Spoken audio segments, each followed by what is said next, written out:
My parents were billionaires, so I got whatever I wanted growing up. Dad was the head of a huge fashion company that my mom helped him run. Dad was ruthless in the boardroom, like an ancient warrior. But when it came to me and my mom, he was a total pushover. He gave us everything we could ever want. Just one island? Anything for my girls. I'd give you the moon if you asked for it. Even though my life was practically perfect, I had a bad stutter, which made me a laughing stock at school. Wow, that's a pretty skirt. Where did you get it from? Shouldn't it? It's cool. I'll just check some stores. It was awkward, and my parents took me to the best doctors, tried speech therapy, medication, and even hypnotism, but nothing helped. I started to lose confidence, but my parents were always supportive and inspired me to accept myself, just as I am. It doesn't matter if it takes you 1 try or 100. Never stop speaking your mind. Your voice is just as important as anyone else's. As I grew older, I became more comfortable with my condition and even made friends at school.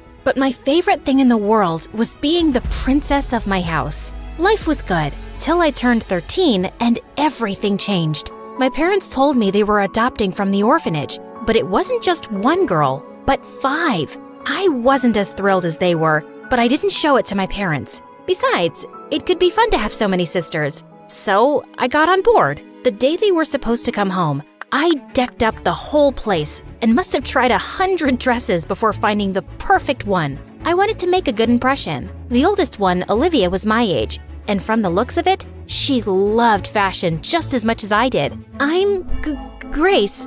Pleased to meet you. Olivia was so busy sizing up my outfit, I don't think she even heard me. I like your dress, but the ribbons are so tacky. And what's with those shoes? You know what? You look so cute with braids in this outfit, even though it's a little, weird. I think she looks nice.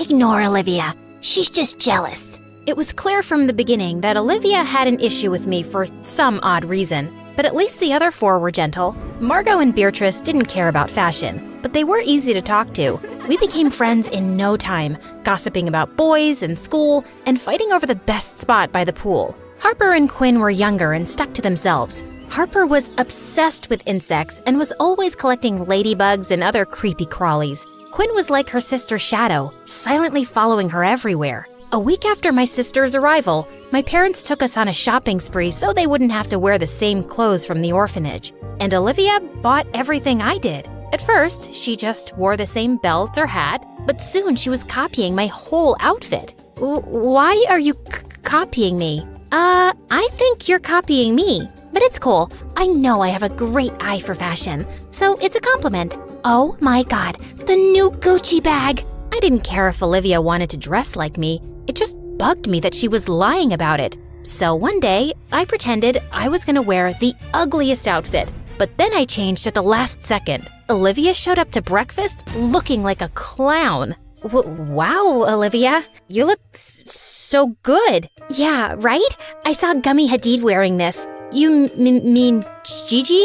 And I don't think that she would ever wear something this funny. The only thing funny here is the way you talk. Olivia, apologize this minute. Why? It's just harmless jokes between sisters, Dad. Whatever. Sorry, Grace. Please don't cry now. After that day, Olivia stopped copying my outfits, but we just couldn't see eye to eye. I tried to be friendly, but she was just a mean witch. So after a while, I stopped being nice and just ignored her.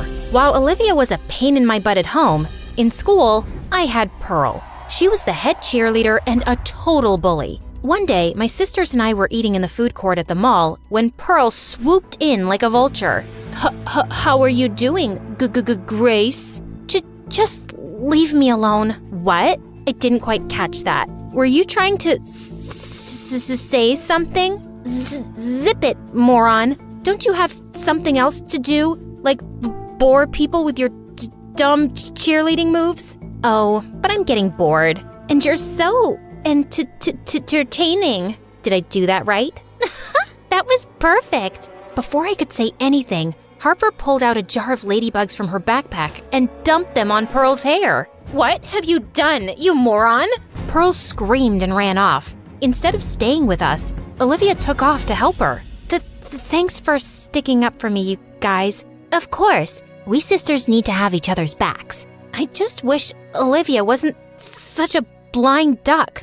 Oh, she'll come around. Only she didn't. She started getting weird around me. And then one day, something unbelievable happened. Pearl turned into Olivia's evil minion. She followed her around like a shadow. If Olivia made a dumb joke, Pearl laughed. If Olivia wanted a cookie, Pearl brought her one. Pearl would have helped Olivia make a monster in a lab if she asked. This was so weird and fishy. I tried to find out what Pearl's deal was, but then I got busy with school assignments and forgot all about it. They were a match made in hell anyway. A week later, Mom and Dad called us into the study for a big announcement. It's my dream that my girls join the family business one day. And with Fashion Week coming up, I want all my girls to help with their brilliant ideas. The best ones will end up on the ramp, so give it your best shot. Oh, my God, Dad! This is such an amazing opportunity! I won't let you down. Yes, Dad, you'll love our designs.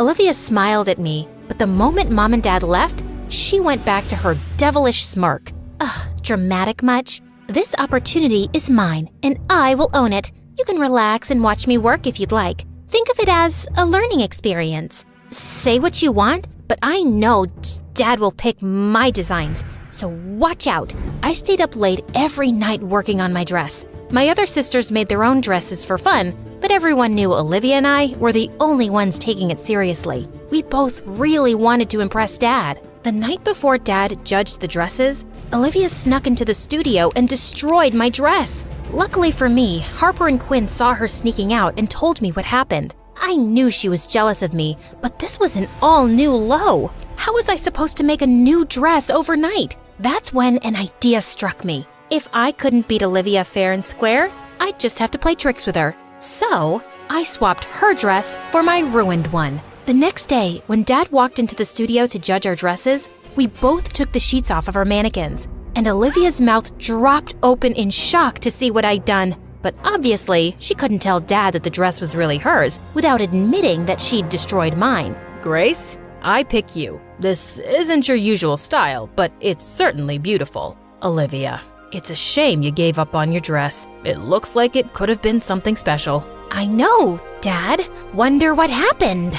Oh, don't be a sore loser, Ollie. I'm sure you'll do just as good as the next time, if there is a next time. I wasn't one to gloat usually, but the look on Olivia's face was so satisfying. A few days later, we were all on a flight to Paris for Fashion Week, and Olivia couldn't stop glaring at me. That's my dress that's about to go down the runway. You shouldn't steal credit, and you shouldn't sabotage people. Olivia, why can't we leave this stupid fight and just be friends? Friends? With you? No thank you. And I know you hate me, so please stop pretending. I don't. I just... Stop talking. You're giving me a headache. Olivia then got up, and for the rest of Fashion Week, she totally ignored me. Pin that hem. Olivia, hand me that hat. Olivia! What? Can't you see I'm on the phone? Can you help? Who are you even talking to?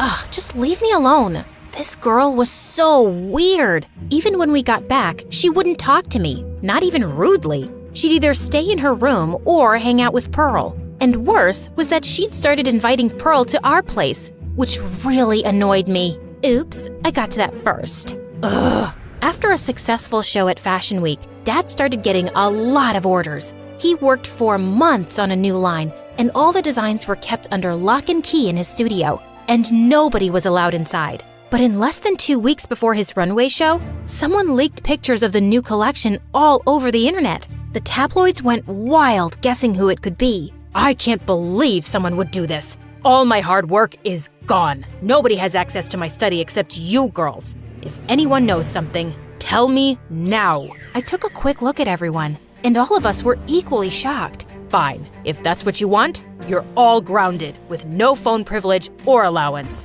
But we didn't do anything. That's not fair. But Dad simply frowned and left. We all know you did it, Olivia. Just admit it. It wasn't me. I would never do that to Dad. Relax, guys. This is not the time to turn on each other. Dad didn't talk to us for days, and it really hurt me to watch all my sisters so sad and depressed. But Olivia looked extra worried. She would stay in her room, refusing to talk to anyone. One day, I was taking an evening stroll in the garden when I noticed Olivia slipping out of the house, and she looked really anxious. I wanted to stop her, but then I decided to follow her, and she stopped in front of Pearl's house. Ugh, what do you want now? I know you're the one who stole my keycard and then stole Dad's designs and leaked them, Pearl. I should have never taken you into the study that day. Yeah, that was kinda dumb. Especially since you know my mom's company is your #1 competitor. You made it so easy to steal your designs. And now we'll be on top, while you guys will eat dirt. In your dreams, you sick psycho. No, not when the whole world would know what big fat cheaters you all are. Olivia looked at me in shock as I pulled out the phone and started playing back the recording with Pearl's confession. Give me that. Not so easy. Besides, I've already uploaded it, so there's nothing you can do. Pearl was at a loss for words, and suddenly her phone started ringing. Must be your mom. If I were you, I'd think of going underground for a few days. Pearl ran away crying, and Olivia turned to me. I'm so sorry, Grace. I should have been smarter. You should have. But right now, we need to figure out how to help Dad. We don't have much time before the show. So are you with me? Yes, of course I am. My sisters and I locked ourselves in the mansion for a week straight, staying up late every night, altering his designs. Harper and Quinn did all the sketching, and Margot and Beatrice gathered all the fabrics and accessories Dad would need. Then Olivia and I helped Dad put everything together. When the day of the fashion show arrived, we were ready. The paparazzi and critics were waiting for the curtains to rise, expecting the show to be a disaster with all the leaked designs. But when the curtain rose and the spotlights came on, the entire audience gasped. The new designs were even more beautiful, and the show was a massive success. And Dad was super proud. You set aside your differences, and you worked hard. You pulled together as a family. I'm so proud of all of you. It was Grace. She's the one who brought us together on this. Team effort. That's what sisters are for. Olivia and I smiled at each other as the rest of my sisters hugged me. I just knew everything would always be fine as long as we stuck together.